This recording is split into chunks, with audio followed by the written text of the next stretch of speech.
Hello, welcome to Hitchhiking Stars YouTube channel. I am Fernanda Paiva, taking you on a journey through the astrological transits weekly from Friday to Friday to Friday and Friday. Anyhow, so we are on eclipse season. So this is a time of intensity and a time as well of becoming a little bit like clay. I like to think in these terms when we're in between important transits natally, if your natal chart is being picked up by Pluto, Neptune, Uranus especially, we become a little bit more malleable somehow. And this might translate as a crisis in our life, as something becoming very dramatic. And I think that during eclipse season is a little bit like that as well. So things become a little bit dramatic, but they also become a little bit more malleable in terms of how we can direct this energy from now on. How can we transform this into something else? This isn't really pleasant. I'm not enjoying this kind of manifestation in my life. This relationship isn't making me happy. Knowing that no one has the power to make you happy if you're not happy with yourself yet, but that's another topic. But this relationship is abusive and, something that I need to put a full stop, or this job is something that's draining me. I'm feeling burned out, and, becomes the situation itself becomes more dramatic, right? So we're right in between eclipses. Yesterday was the new moon eclipse, 29 Aries. I also would like to know how was that for you. But just to let you know that what we're going to be talking about in this video is this sort of in-between state and what's happening in this in-between state. So between the new moon eclipse to the full moon eclipse, which is what eclipse season stands for. So we're going to be looking at the planetary transits of this week, what's happening. And there are a couple of things that I think are quite revealing of the quality, the time quality of this week. So we're going to be talking about two specific astrological transits this week in preparation to that full moon eclipse. But before that, again, as usual, I love to do a little catch up and to ask also as well to get your comments. And as I said before, I love the comments. I always reply to them because I love interacting and engaging. I'm a bit of an old school person.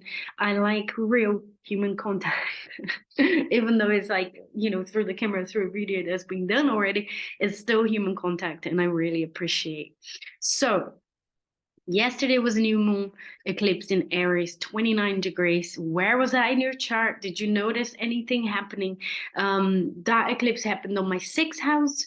As some of you have commented already, and I was sharing a lot about my health. And since I came back to England, I was feeling my health going a little bit, like a whole month feeling unwell for different reasons, having allergies and then having like a chest infection or, so it's being a lot about health in the last month for me, but it's also very, very connected with daily routines, which is, what the sixth house, the realm of the sixth house, right? It's all about daily rituals. That's one that I love when I think about the sixth house because of the axis of Virgo and Pisces. And I think the Virgo Pisces axis is a lot about service and is a lot about rituals. Whereas Virgo is about the daily rituals, the Pisces is about the spiritual rituals, right? The rituals with something larger, something bigger than ourselves, transcending, a more transcending kind of ritual. But a Virgo and sixth house type of ritual is extremely important as well.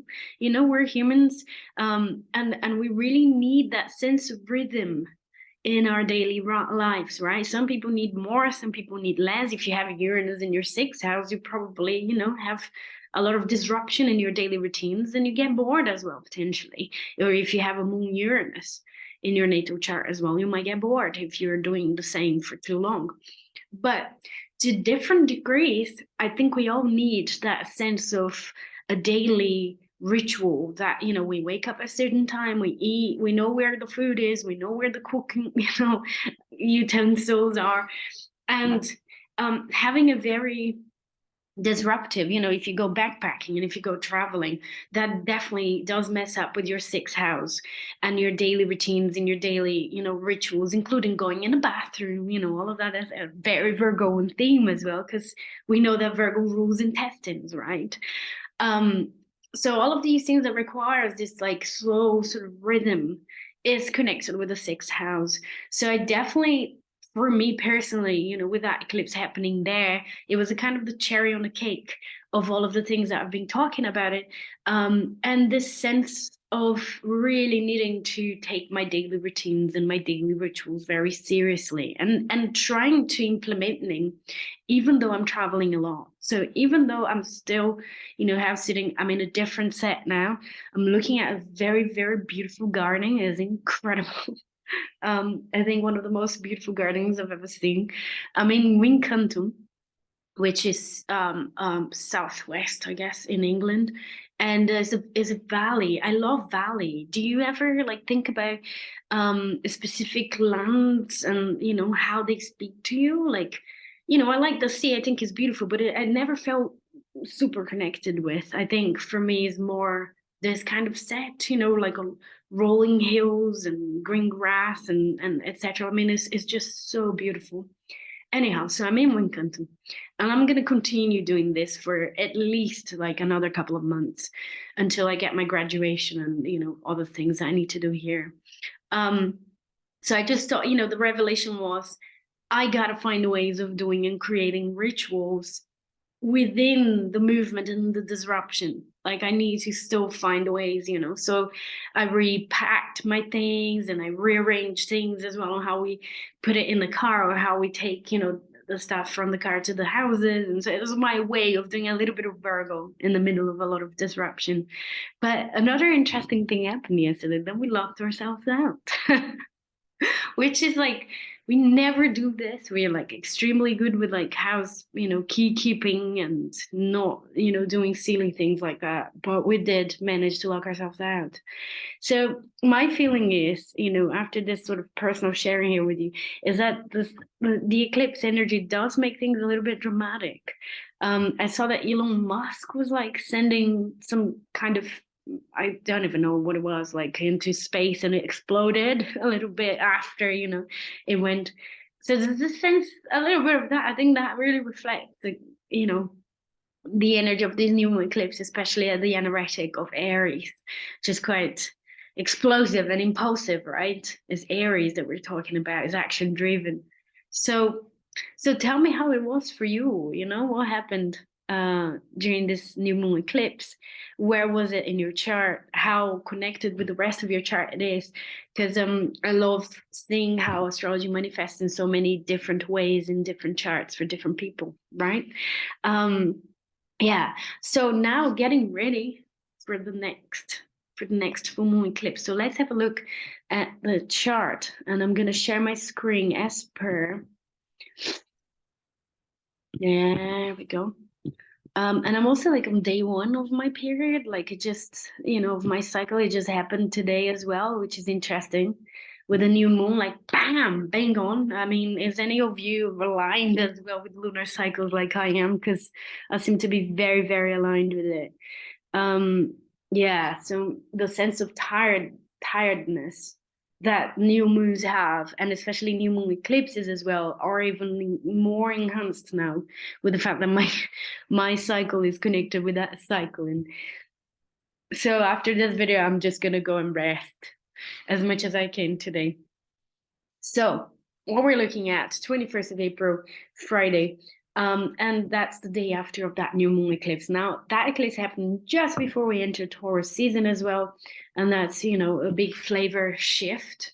When the sun shifts signs or when a planet shifts signs, there's a big sort of transition of flavor that we have in general. So the themes kind of shift a little bit. And I think the sun works very much as like a spotlight, whatever the sun is quite, we talk about tracking the moon in your chart. I think tracking the sun can be very revealing as well, because the sun puts the light of consciousness, whereas the moon traveling around your chart will representing and will be reflecting mood swings and how our moods keep changing and shifting. The sun will be more clear, as we would expect, right? Being that ball of fire, illuminating everything. So it's very interesting to track the sun around your chart as well.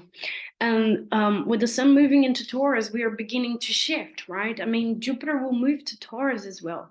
in a I don't know how exactly, but in May, I think at some point in May, Jupiter is moving from Aries to Taurus as well. So we're having all of these planets shifting from Aries to Taurus, entering Taurus season in a Taurian realm as well. I think from now, the end of April, as well as most of May as well, we're going to have a tremendous emphasis on Taurus, Taurian lessons, Taurus. And I think it's interesting because it's the last, couple of months as well, or a month and a bit of the North Node in Taurus as well. And it's like the extra oomph of like, go on, learn your lessons in Taurus, follow that Taurian archetype a little bit more, see where that is in your life and how you apply that energy in your life as well.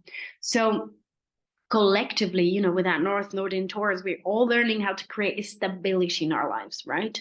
A stability, something that's going to last. We're all learning how to not create unnecessary drama. We're all learning how to stand by our values, even if that means standing on our own, and not necessarily getting enmeshed in relationships. I think the South Node in Scorpio talks a lot about enmeshment and drama in relationship partnerships, sacrificing your needs for the other, doing something that the other wants, and etc. So that Sun moving into Taurus, and Mercury, this is the other one that's very, very important. Mercury turned retrograde as well. I think it was today, between yesterday and today, Mercury stationed to go retrograde at 15 degrees Taurus. And again, that again gives us this clue that this week will have a lot to do, will give us a lot of opportunity to review our values, before the peak of that full moon eclipse. And remembering that we're more malleable and our life's a little bit more malleable right now as well, for us to change something, to let go of something, to realize something important in our situation. Well, that Mercury retrograde is giving even an extra charge of energy there in terms of reviewing, right? The word with the Mercury retrograde is reviewing, reassessing, rethinking, editing, so you can edit something in your life, you can review something in your life, rethink something, reassess that situation that's not fine, And because of the emphasis in Taurus, it's all about your values. What are your core values? I'm going to be hammering this down again and again because that's such an important thing. We oftentimes search for a relationship based on like, oh, I want to feel good. That person makes me feel good because of the hormonal exchanges that we have and the pheromones. And so we make like life-changing decisions based on those sort of like natural drugs that we have in our brains rather than on our actual values. Do you share values with that person? Do you agree on things like money, children, homemaking? Like, do you agree on those like really basic, like sort of, basic like pillars of our lives, right? So if you don't know what your values are, this is the time for you. This is the time to write lists, non-negotiables. What are your non-negotiables? What's something that you can't deal with, in your life, in your job, in your work, in your career, with your partner, and this is all going to be guided by where the eclipses are falling. Yeah. So finding your values of what's the most important things for you or the most valuable things for you. And that also includes self-worth. What's the valuables in you as well? What are the valuables that you can offer into the world as well, right? This is also included in this soul-searching process that this week is really reflective of. So that's, I think, the main point of this week is Mercury going retrograde in preparation for that eclipse. And is also the sun moved, freshly moved into Taurus. So this Sunday we have a nice moon Venus conjunction in Gemini. Now, perfect day to read a book, go to a library, go to a bookshop, do like a Gemini things. I think that's a wonderful day to do something like that. Go learn something. Sunday, do a workshop. If you're thinking if you should take that class or not, go on, like as a moon, Venus in Gemini. Yeah, I think here between Monday and Tuesday is very interesting because the sun conjoins the North Node. So you have Sun North Node conjunction, sextile Saturn as well. And again, it's like putting that spotlight, that ball of fire, that huge light, bam, on the North Node again. So it's really like putting the spotlight again on themes connected to lessons, to learning about values, stepping up for your values, and all the things that the North Node in Taurus, South Node in Scorpio is really reflective of, collectively speaking, letting go of drama, not sacrificing your needs, all those things that I was already mentioning it before. But I think particularly on Monday and Tuesday, we have a chance to have even more clarity about that, something, a situation, how we feel about it, something might really illuminate a situation for us that's connected with that lesson, an opportunity for us to voice it up, to say, hey, actually, this is important to me, and communicate, right? And we still have that Moon Venus in Gemini, so let's communicate a little bit more. Obviously, not on like life and death situations, if you can hold on, if you're gonna break up with somebody or not, if you're pondering, don't just communicate there because Venus and the Moon is in Gemini, because I think Mercury being retrograde is still stronger than that Moon and Venus in Gemini. It's still asking you to be introspected about this, because you're changing your mind, and when Mercury moves direct, you probably will change your mind again. So when you communicate something during a retrograde Mercury, we usually have to re-say something, and I've done it so many times that I'm really like bursting to say something, and then I'd say it, and then Mercury turns direct, and I'm like, well, actually, that's not really what I want. That's not really what I meant. I'm actually thinking differently about this. So try to hold on real important questions. All right.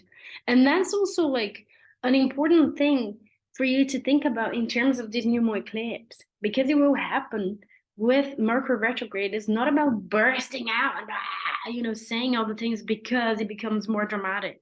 So the key word, I think, for this week is preparation for the full moon eclipse, and introspection, and like becoming, and obviously focusing on that Taurian side of life, focusing on the Taurus dimension of life, the values, valuables, money, how you do money, how you relate to money, like all the things that, whatever it is in your life that you're more focused on, because Taurus is a general, flavor. There's so many different sides to it, and it's really finding out what's important to you right now connected to Taurus. Is it relationships? Is it your relationship to yourself?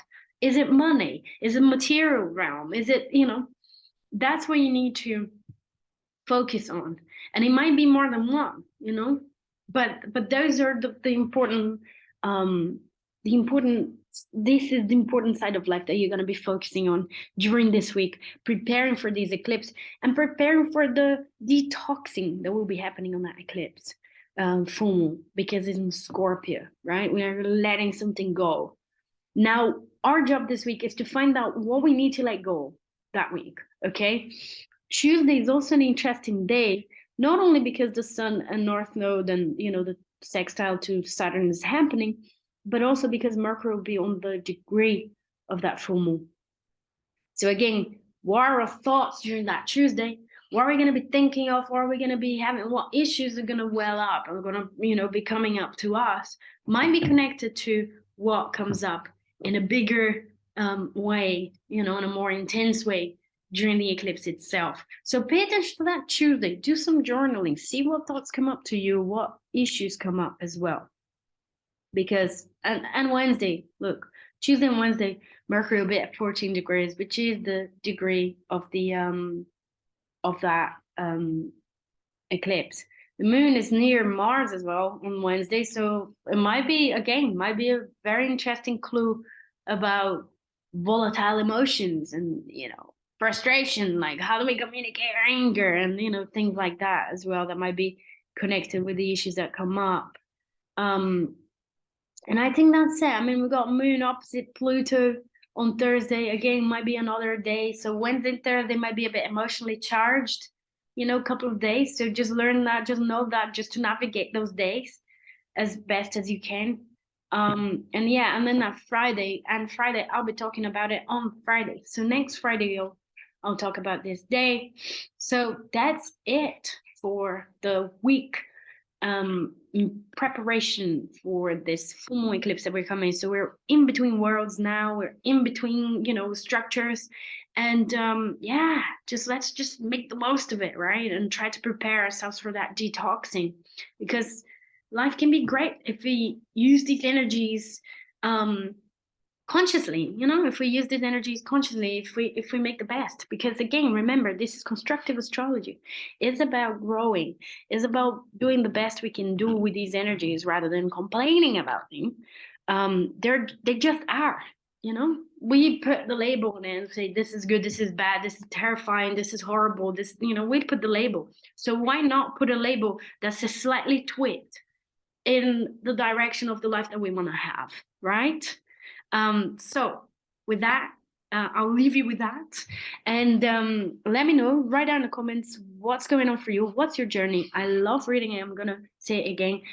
If you like the video, give it a like, share it, or subscribe as well to the channel, because that's helping me a lot, and that's helping to get the message across, and this is really helpful to me and to the people that find this important and interesting as well. The tribe that is interested in constructive astrology as well. So have a wonderful week, a beautiful weekend as well, a restful week, and I'll be seeing you all next week. Bye.